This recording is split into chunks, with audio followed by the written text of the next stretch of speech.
आज आपल्याला इयत्ता 8वी साठी उपयुक्त असलेलं व्याकरण आणि त्या व्याकरणाचा काही भाग आपण यापूर्वीच्या तासिकेमधून पूर्ण केलेला आहे। त्यामध्ये मग विभक्तीचा तक्ता असेल किंवा प्रयोग असेल किंवा अलंकार असेल, हे जे आपलं इयत्ता 8वीचं जे व्याकरण आहे हे अतिशय महत्वाचं आहे की जे की यापूर्वी म्हणजे 1ली ते 7वी पर्यंतच्या वर्गामध्ये तुम्ही जे व्याकरण शिकलेला नाही ते व्याकरण इयत्ता 8वी मध्ये समाविष्ट करण्यात आलेलं आहे। विभक्तीचा तक्ता म्हणा, अलंकार, प्रयोग, समास, वृत्त। तर आज आपल्याला समासाची माहिती बघायची आहे।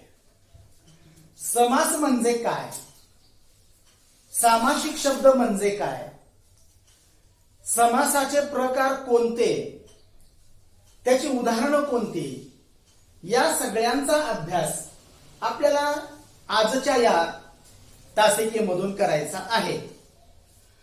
तर बघा, हे फक्त 8वीच्या वर्गासाठी जे उपयुक्त असलेलं आहे त्याचाच आपण अभ्यास करणार आहोत। त्याच्यामध्ये अव्ययीभाव समास, तत्पुरुष समास आणि द्वंद्व समास आणि बहुव्रीही समास, या 4 समासांचा विचार इयत्ता 8वीच्या वर्गामध्ये आपल्याला या ठिकाणी करायचा आहे। परंतु अगोदर आपण काय करूयात, समास म्हणजे काय आणि सामासिक शब्द म्हणजे काय, ह्या 2 गोष्टींचा विचार आपल्याला या ठिकाणी या तासिकेमध्ये करायचा आहे। सामासिक शब्द आणि समास म्हणजे काय, ह्या 2 बाबी जर अगोदर आपण नीट समजावून घेतल्या तर समास समजायला फारसं अवघड असं काही नाही। आता बघा, आपण समजा एक शब्द घेतला, दशानन किंवा गजानन किंवा यथामती किंवा यथाशक्ती, जर आपण अशी उदाहरणं घेतली तर त्या उदाहरणांचा अभ्यास आपल्याला व्यवस्थितपणे करता येईल। बघा, यथाशक्ती। आता इथं जर या दशानन शब्द कसा बनला बघा, दश, नीट बघा, दश अधिक आनंद, ही झाली संधीची फोड, दश आनंद। मग आता हे 2 शब्द जेव्हा एकत्रित आले तेव्हा या दशा मध्ये आ आला, उच्चार कायम राहिला परंतु आचा लोप झाला आणि दशा न। मग आता आनंद म्हणजे काय सांगितलं, तोड,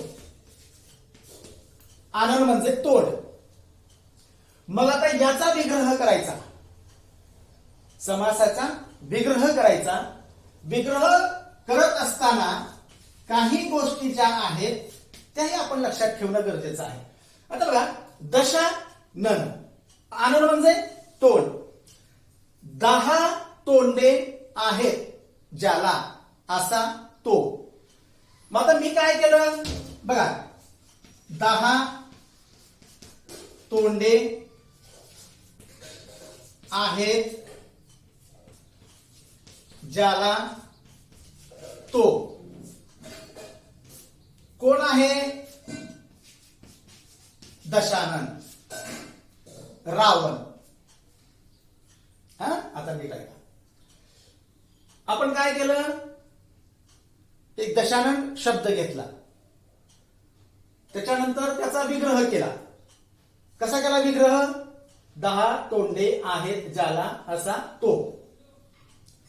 मग आता हे जे आहे दश आनंद, दश एक शब्द आहे आणि आनंद एक शब्द आहे. ह्या दोन शब्दाच्या एकत्रीकरणाला समास असे म्हणतात. दोन शब्दांच्या एकत्रीकरणाला समास असे म्हणतात. मग आता या समास असे म्हणतात आणि दोन शब्द एकत्रित येऊन जो एक शब्द बनतो त्याला समास असे म्हणतात, सामासिक शब्द असे म्हणतात. आणि या सामासिक शब्दाचा जो विग्रह आपण केला, फोड केली म्हणजे दशानन 10 तोंडे आहेत ज्याला असा तो रावण. मग आता हे जे आपण केलं 10 तोंडे आहेत ज्याला असा तो, हे जे आपण केलं ह्याला म्हणायचं विग्रह. दोन शब्दाचं एकत्रीकरण येऊन जो एक शब्द बनला त्याला म्हणायचा सामासिक शब्द, त्याला म्हणायचा सामासिक शब्द. आणि या सामासिक शब्दाचा विचार जर आपण केला, बघा गजानन, गजाचे आहे आनंद ज्याला असा तो, गजाचे आहे आनंद ज्याला असा तो, हा झाला विग्रह. गज आनंद दोन शब्दाचं जे एकत्रीकरण झालं त्या एकत्रीकरणाला आपण काय म्हणालो, सामासिक शब्द. यथाशक्ती, शक्तीप्रमाणे. मग यथा आणि शक्ती हे दोन शब्द एकत्रित आले, त्याचा विग्रह आपण केला शक्तीप्रमाणे. मग आता शक्तीप्रमाणे जेव्हा आपण म्हणायला लागलो तेव्हा त्याचा विग्रह झाला. म्हणजे या शब्दांची फोड करणे म्हणजे विग्रह करणे. आणि दोन शब्दांचं एकत्रीकरण होऊन जो एक शब्द बनतो त्याला आपण सामासिक शब्द असे म्हणतो. आणि दोन शब्दांच्या एकत्रीकरणाच्या क्रियेला समास असे म्हणतात. आता आपल्याला ओघाने पुढे त्याचे प्रकार घेत असताना अनेक प्रकारची उदाहरणे शब्द आपल्याला घ्यायचे आहेत. त्याचे प्रकार कोणते आहेत, त्या प्रकारातील उदाहरणे कोणती आहेत, त्या उदाहरणांचा विग्रह कशा पद्धतीने करायचा, परीक्षेमध्ये काय येतं, किंवा खालील सामासिक शब्दांचा विग्रह करून समासाचे नाव लिहा. साधारणपणे 2 गुणासाठी हा प्रश्न दरवर्षी आपल्या 8वीच्या कृतीपत्रिकेमध्ये प्रश्न असतोच. 2 गुणासाठी सामासिक शब्द खाली दिलेले असतात आणि त्या सामासिक शब्दाचा विग्रह करायचा आणि तो सामासिक शब्द नेमका कोणत्या समासामध्ये मोडतो त्याचं नाव पुढे लिहायचं असतं. मग आता अशा पद्धतीने आपल्याला या जी गोष्टी आहेत, समास, सामासिक शब्द आणि दुसरी गोष्ट म्हणजे त्याचा विग्रह, ह्या 3 गोष्टी महत्वाच्या आहेत. समास, सामासिक शब्द आणि शब्दाचा विग्रह, ह्या खूप गोष्टी महत्वाच्या आहेत. याचा जो पहिला प्रकार आहे तो म्हणजे हा अव्ययी भाव समास. पहिला जो प्रकार आहे हा अव्ययी भाव समास. आता बघा, अव्ययी भाव समासामध्ये जर आपण काही उदाहरणं घेतली, यामध्ये पहिलं पद महत्वाचं मानलं गेलं. पहिले पद महत्वाचे.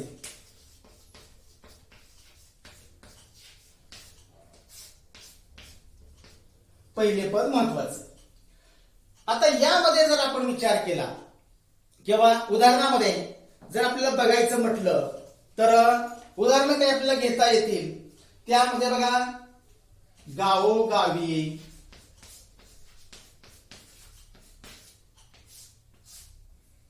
पावलोपावली,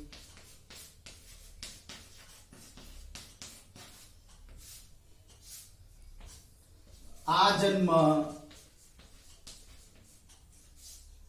प्रतिदिन,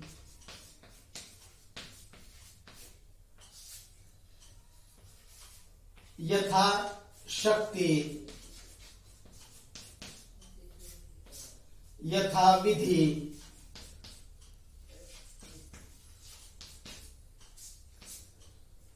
पानोपानी,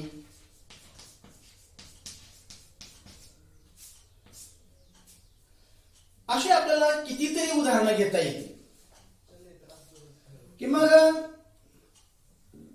अव्ययभाव समासामध्ये चा विचार करत असताना आता जर आपण पाहिलं की या समासामध्ये या सामासिक शब्दामध्ये दोन पद आहेत. प्रत्येक ठिकाणी दोन पद आहेत, म्हणजे दोन शब्द आहेत, दोन पद आहेत, दोन शब्द आहेत. यामध्ये या अव्ययभाव समासामध्ये पहिलं पद हे महत्वाचं मानलं गेलेलं आहे. पहिले पद महत्वाचे. ज्या सामासिक शब्दाचे पहिले पद महत्वाचे असते, ज्या सामासिक शब्दाचे पहिले पद महत्वाचे असते अशा सामासिक शब्दाला अव्ययी भाव समास असे म्हणतात. हे झालं अव्ययीभाव समासाची व्याख्या. किंवा ज्या सामासिक शब्दाचे पहिले पद हे महत्वाचे असते आणि हे अव्यय आहे. आ, प्रति, यथा हे अव्यय आहेत. म्हणून आता या अव्ययांचा म्हणजे पहिले पद महत्वाचे म्हणून अव्ययी भाव समास. मग आता याचा जेव्हा आपल्याला विग्रह करायचा आहे, गावोगावी, प्रत्येक गावात, गावोगावी, प्रत्येक गावात, पावलोपावली, प्रत्येक पावलावर, प्रत्येक पावलावर, आजन्म, जन्मापासून, आजन्म, जन्मापासून, प्रतिदिन, प्रत्येक दिवशी, प्रतिदिन, प्रत्येक दिवशी, यथाशक्ती, शक्तीप्रमाणे, यथाशक्ती, शक्तीप्रमाणे, यथाविधी, विधीप्रमाणे, पानोपानी, प्रत्येक पानावर, प्रत्येक पानावर, घरोघरी, प्रत्येक घरात, घरोघरी, प्रत्येक घरात. म्हणजे पहिलं पद, ज्या सामासिक शब्दाचं पहिलं पद महत्वाचं मानलं गेलेलं आहे त्याला आपण अव्ययी भाव समास असे म्हणतो. म्हणजे हे जे सामासिक शब्द आहेत आपल्याला यापेक्षा कितीतरी शब्द घेता येऊ शकतात, कितीतरी. यासारखे जे शब्द आहेत, गावोगावी, पावलोपावली, पानोपानी, घरोघरी, रस्तोरस्ते, ही जी शब्द आहेत हे शब्द आपल्याला कितीतरी सापडतील. आजन्म किंवा प्रतिदिन, प्रतिदिन असेल, दरमजल असेल, हर एक असेल, हर एक असेल. मग आता या अशासारखे जे शब्द येतात आणि सामासिक शब्दामध्ये शक्यतो दोन पद असतात, दोन शब्दांचं एकत्रीकरण झालेलं असतं आणि या दोन शब्दाचं एकत्रीकरण बनून सामासिक शब्द बनत असतो. म्हणून आपण समासाचा पहिला जो प्रकार आहे हा अव्ययी भाव समास, याचा विचार या ठिकाणी आपण केला. यानंतर आपल्याला दुसरा जो प्रकार आहे सामासिक शब्दाचा, सामासिक समासाचा जो दुसरा प्रकार आहे तो आपल्याला या ठिकाणी बघायचा आहे. तो बघा, तत्पुरुष समास. तत्पुरुष समास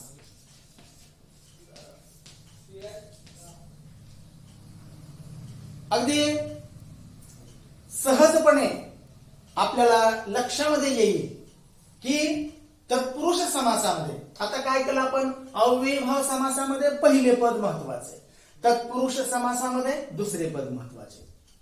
पहिलं पद, दुसरं पद, अव्ययीभाव समास पहिलं पद, तत्पुरुष समास दुसरं पद, दुसरे पद महत्वाचे. आता याच्यामध्ये जर आपण उदाहरणामध्ये घेतलं बघा, क्रीडा, क्रीडांगण, राजवाडा, क्रीडांगण, राजवाडा, त्याचबरोबर महाराष्ट्र, महाराष्ट्र, राजपुत्र, राजपुत्र. आपण उदाहरणादाखल काही शब्द घेतोय. त्याच्यानंतर क्रीडांगण असेल, राजवाडा असेल, महाराष्ट्र असेल, राजपुत्र असेल, असे कितीतरी शब्द आपल्याला घेता येऊ शकतात आणि त्या शब्दांचा विग्रह आपल्याला करता येऊ शकतो. आता बघा, तत्पुरुष समासाचा विचार आपण या ठिकाणी करायला लागलेलो आहोत. तत्पुरुष समासामध्ये दुसरे पद महत्वाचे असते. प्रत्येक शब्दात, प्रत्येक सामासिक शब्दामध्ये दोन शब्द येतात आणि या दोन शब्दांचं एकत्रीकरण होतं आणि एकत्रीकरण झाल्यानंतर एक सामासिक शब्द आपल्याला दिसतो, बनतो. आता बघा, क्रीडांगण. आता याचा जो विग्रह जर आपण केला, क्रीडेसाठी अंगण, हा झाला याचा विग्रह. क्रीडेसाठी अंगण. आता क्रीडांगण, क्रीडांगण, क्रीडा आणि अंगण, क्रीडा आणि अंगण असे दोन शब्द एकत्रित आले आणि त्याचा एक सामासिक शब्द बनला. आता त्याचा जेव्हा आपण विग्रह केला, क्रीडेसाठी अंगण, क्रीडेचे नाही, क्रीडेसाठी अंगण म्हणजे खेळासाठी अंगण, खेळासाठी असलेलं मैदान. मग या सामासिक शब्दाचा आपण या ठिकाणी विग्रह केला, क्रीडेसाठी अंगण. त्याच्यानंतर बघा, राजवाडा. आता राजवाडा कसा बनला शब्द? राजाचा वाडा. आता याचा विग्रह आपण कसा केला? राजाचा वाडा असा विग्रह आपण या ठिकाणी केला. म्हणजे राजवाडा, राजाचा वाडा. महाराष्ट्र महान असे राष्ट्र, महाराष्ट्र महान असे राष्ट्र, दोन शब्दाचं एकत्रीकरण. राजपुत्र, राजाचा पुत्र, राजपुत्र, राजाचा पुत्र. म्हणजे असे जे दोन दोन शब्द एकत्रित आलेले आहेत, ह्या दोन शब्दांचं एकत्रीकरण होऊन या ठिकाणी हे जे आहेत, हे दुसरं जे पद आहे, हे दुसरं पद महत्वाचं मानलं गेलं. म्हणून या ठिकाणी आपल्याला दुसरं पद महत्वाचं, ज्या सामासिक शब्दाचे दुसरे पद महत्वाचे असते अशा सामासिक शब्दाला तत्पुरुष समास असे म्हणतात. तत्पुरुष समासाचे जे काही लेखन आहे किंवा शब्द आहेत, असे काही शब्द आपण केवळ या ठिकाणी उदाहरणादाखल घेतलेले आहेत आणि या उदाहरणादाखल घेतलेल्या शब्दांचा विचार हे आपल्याला केवळ एक तत्पुरुष समास किंवा अव्ययीभाव समास हे समजावं या उद्देशाने आपण घेण्याचा या ठिकाणी प्रयत्न केलेला आहे. आपण पहिला प्रकार पाहिला अव्ययीभाव समास, दुसरा प्रकार पाहिला तत्पुरुष समास. अव्ययीभाव समासाची व्याख्या कशी केली? ज्या सामासिक शब्दाचे पहिले पद महत्वाचे असते अशा सामासिक शब्दाला आपण अव्ययीभाव समास असे म्हणतो. तत्पुरुष समासाची व्याख्या आपण अशी केली, ज्या सामासिक शब्दाचे दुसरे पद महत्वाचे असते अशा सामासिक शब्दाला तत्पुरुष समास असे म्हणतात. मग आता तिसरा जो प्रकार आहे, हे तिसरा प्रकार तुम्ही काय करायचं, हे सगळं पाहताना तुमच्या वहीमध्ये लिहून काढायचं. ह्याच्याशिवाय तुम्हाला काही शब्द आणखी बघत मिळाले असतील त्याही शब्दांचं करायचं. आणि समजा एखादा शब्द आहे परंतु त्याचा विग्रह जमत नाही, अशा वेळेला काय करायचं, तुम्ही माझ्याशी संपर्क करा आणि त्या शब्दाचा विग्रह किंवा याच्यामध्ये जर काही तुमच्या अडचणी असतील तर त्या मला विचारत करायच्या. याचा जो तिसरा प्रकार आहे, समासाचा जो तिसरा प्रकार आहे तो म्हणजे द्वंद्व समास. द्वंद्व समास.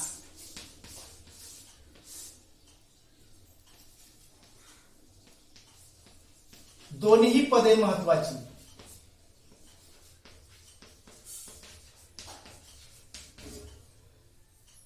ज्या सामासिक शब्दाचा विग्रह करत असताना शक्यतो उभयान्वयी अव्ययांचा वापर केला जातो. उभयान्वयी अव्यय म्हणजे आणि, पण, परंतु, किंवा, म्हणून, तथापि, यथापि, अथवा, की हे जे आहेत अव्यय, उभयान्वयी अव्यय, आणि या उभयान्वयी अव्ययाचा वापर करून द्वंद्व समासाचा, द्वंद्व सामासिक शब्दाचा विग्रह केला जातो. उदाहरणामध्ये जर आपण या ठिकाणी घेतलं, आई वडील, राम लक्ष्मण, कृष्णार्जुन, कृष्णार्जुन, भाजीपाला, भाजीपाला, अंथरूण, पांघरूण, अंथरूण पांघरूण, खरे खोटे, खरे खोटे, बरे बरे वाईट, बरे वाईट, सत्य सत्य, असे कितीतरी आपल्याला शब्द घेता येतील.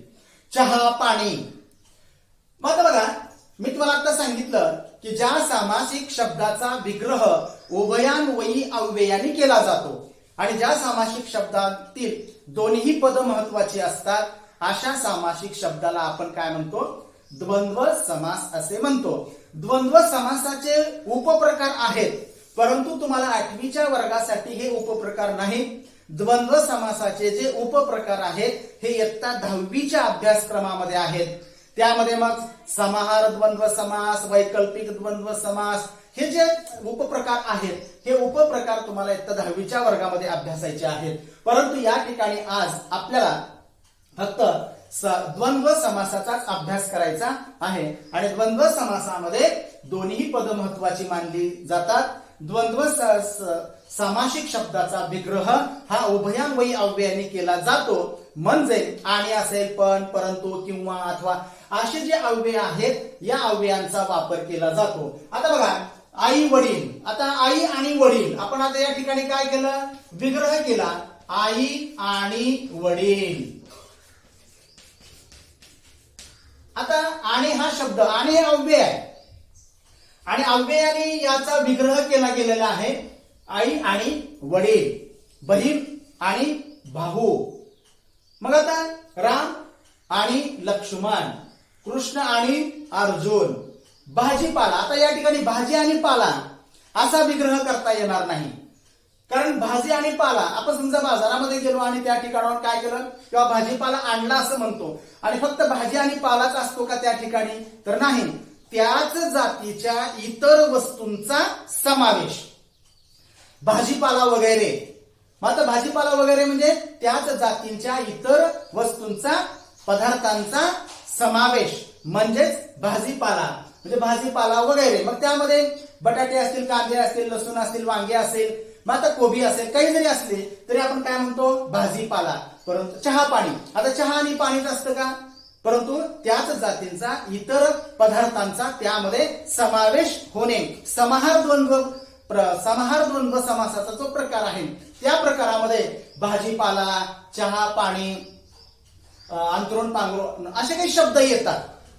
त्याच जातीचा समावेश. घरदार, खेतीबाडी, शेतीबाडी, म्हणजे हे जे आहे हे सगळे जे उदाहरण आहेत हे उदाहरणं समाहार द्वंद्व समासाची आहेत. परंतु या ठिकाणी आपल्याला द्वंद्व समासामध्ये सुद्धा ही उदाहरणे घेता येऊ शकतात. आता अंथरूण आणि पांघरूण. खरे अथवा खोटे. आता खरे अथवा खोटे, खरे किंवा खोटे, बरे किंवा वाईट, 4 किंवा 5, इथं विकल्प आहेत. हे जे आहे ते विकल्प आहेत. आता वैकल्पिक द्वंद्व समासाचा जो प्रकार आपल्याला पुढे अभ्यासायचा आहे, परंतु या ठिकाणी हा जो भाग आहे या भागाचा विचार आपल्याला तात्पुरता या ठिकाणी करणं गरजेचं आहे. खरे किंवा खोटे, विकल्प, हे किंवा ते, बरे किंवा वाईट, सत्य किंवा असत्य, 4 किंवा 5, हे जेव्हा आपण घ्यायला लागतो त्या ठिकाणी त्यावेळेला अशा या सामासिक शब्दांचा विग्रह करावा लागतो. 2 शब्द, 2 पद एकत्रित आलेले आहेत. दोन्ही पद महत्वाची मानली गेलेली आहेत. अव्ययी भावमत समासामध्ये पहिलं पद महत्वाचं, त्याचबरोबर तत्पुरुष समासामध्ये दुसरे पद महत्वाचं आणि या ठिकाणी दोन्ही पदे महत्वाची. जेव्हा या द्वंद्व समासाचा अभ्यास करतो आहे त्यावेळेला आपल्या लक्षात येईल की अशी जी काही शब्द असतात ही अशा शब्दांचा समावेश या द्वंद्व समासामध्ये होतो. त्यानंतर आपणाला चौथा जो प्रकार आहे, चौथा प्रकार समासाचा चौथा प्रकार तो म्हणजे बहुव्रीही समास.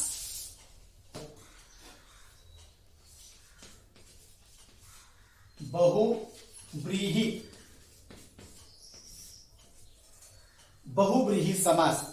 आता बहुव्रीही शब्द कसा लिहिलेला आहे बघा. बहुव्रीही, दोन्ही वेलांट्या दुसऱ्या आहेत.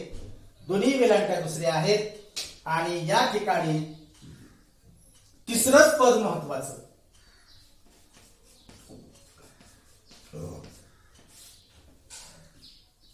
जे पद त्या सामासिक शब्दात नाहीच, हे तिसरेच पद महत्वाचे. उदाहरणामध्ये बघा, दशानन, दशानन, गजानन, नीलकंठ, नीलकंठ,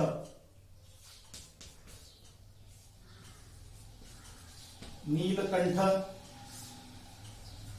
अनाथ, अनाथ, निष्पर्ण, निष्पर्ण, असे काही जे शब्द आहेत. पितांबर,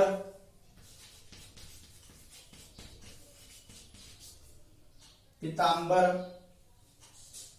मग आता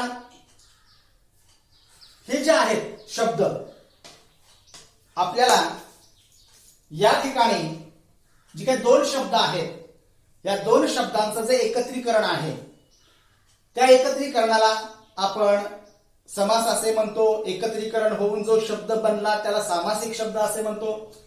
आता आपण काय केलंय, बहुव्रीही समासामध्ये तिसरंच पद महत्वाचं घेतलेलं आहे. तिसरं पद म्हणजे आता हे तिसरं जे पद आहे, ह्या दोन्ही पदामध्ये नाही. उदाहरणामध्ये बघा, याचा विग्रह केल्यानंतर आपल्या लक्षामध्ये येईल की बघा, दश आहेत, दश आहेत आनंद, दश आहेत आनंद, ज्याला, ज्याला असा तो. तिसरं पद महत्वाचं रावण. बघा, तिसरे पद महत्वाचे. ज्या सामासिक शब्दाचे तिसरेच पद महत्वाचे असते, अशा सामासिक शब्दाला आपण बहुव्रीही समास असे म्हणतो. बघा, हे आपण दोन शब्द, दोन पद घेतली, दोन शब्द घेतले, एकत्रीकरण केलं, दशानन शब्द बनला. त्याचा जेव्हा आपण विग्रह केला, त्याची शब्दाची फोड, शब्दाची जी फोड केलेली आहे, त्या शब्दाच्या फोड करण्याच्या क्रियेला विग्रह असे म्हणतात. दश आहेत आनंद, ज्याला असा तो. तिसरं पद महत्वाचं, तिसरंच पद महत्वाचं. गजा, गजाचे आहे आनंद, ज्याला असा तो गणपती. नील आहे कंठ, ज्याचा असा तो शंकर. ज्याला अनाथ, ज्याला नाथ नाही असा तो. तिसरं पद महत्वाचं. पोरका. निष्पर्ण, एकही पान नाही किंवा गळून गेलेली आहेत सर्व पाने असा. पितांबर, पीत आहे अंबर, पीत म्हणजे पिवळे, पीत आहे अंबर, अंबर म्हणजे वस्त्र. पीत आहे अंबर, ज्याचे असा तो. पितांबर, गणपती. मग आता किंवा चक्रपाणी, चक्र आहे ज्याच्या हातात असा तो. चक्रपाणी श्रीकृष्ण. अर्जुन किंवा विष्णू. म्हणजे असे जर आपण घ्यायला घेतले या सगळ्या बाबी, किंवा चक्रपाणी असेल, पितांबर असेल, किंवा नीलकंठ असेल, किंवा दशानन असेल, गजानन असेल, ज्या शब्दाला तिसरं पद महत्वाचं येतं किंवा जे काही आहे निर्धन, निर्धन शब्द, ज्यातून निघून गेले आहे धन असा तो. दरिद्री. मग आता असे जे काही शब्द येतात, अशा शब्दामध्ये तिसरं पद हे अतिशय महत्वाचं असतं. म्हणून अशा या सामासिक शब्दाला आपण बहुव्रीही समास असे म्हणतो. असे आपण एकूण 4 प्रकार, पुन्हा एकदा नीट ऐका. समास, दोन शब्दाचं एकत्रीकरण होण्याच्या क्रियेला समास असे म्हणतात. दोन शब्द, दोन पद एकत्रित येऊन जो एक जोड शब्द बनतो त्याला सामासिक शब्द असे म्हणतात. आणि त्या शब्दाची जी फोड केलेली असते, त्या फोड करण्याच्या क्रियेला विग्रह असे म्हणतात. ह्या गोष्टी लक्षात ठेवणं गरजेचं आहे. समास, सामासिक शब्द आणि विग्रह. त्याचबरोबर त्याचे जे प्रकार आहेत, चार प्रकार, त्यामध्ये आपण पहिला प्रकार अव्ययीभाव समासाचा पाहिला. दुसरा प्रकार जो आपण पाहिला तो म्हणजे तत्पुरुष समासाचा. तिसरा प्रकार आपण पाहिला तो म्हणजे द्वंद्व समासाचा. आणि चौथा प्रकार जो आपण पाहिला तो म्हणजे बहुव्रीही समासाचा. आता याचे जे उपप्रकार आहेत, हे उपप्रकार आपल्याला नंतर अभ्यासायचे आहेत. परंतु आपल्याला 8वीच्या अभ्यासक्रमासाठी किंवा 8वीच्या अभ्यासासाठी जेवढे समास आहेत किंवा समासाचे प्रकार आहेत तेवढे सर्व समासाचे प्रकार आपण या तासिकेमध्ये पूर्ण केलेले आहेत. आणि हे सगळे वाचा, ऐका, पहा, बघा, तसेच शब्द बघा आणि तुम्ही तुमच्या आपल्या व्याकरणाची जी वही आहे त्या व्याकरणाच्या वहीमध्ये तुम्ही लिहून काढायचं आहे. ठीक आहे. धन्यवाद.